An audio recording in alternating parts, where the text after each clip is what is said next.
प्रणाम। आज आपण गोटे भल टिप्सटे आनी देछि हेले के एटा कहछि पाउंसिया गछ। एटा मलकंटक ना बहुत भल काम दिए।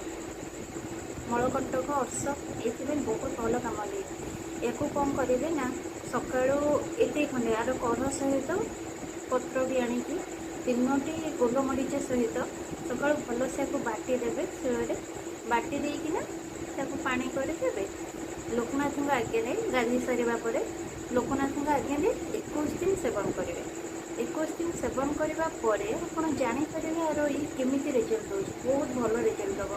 कहीं मो बोर मो निज बोर यहाँ मलकंटक थिला बहुत माने बहुत कष्ट पाला से यहाँ खाइबा पर से पूरा सुस्थ हो जाए।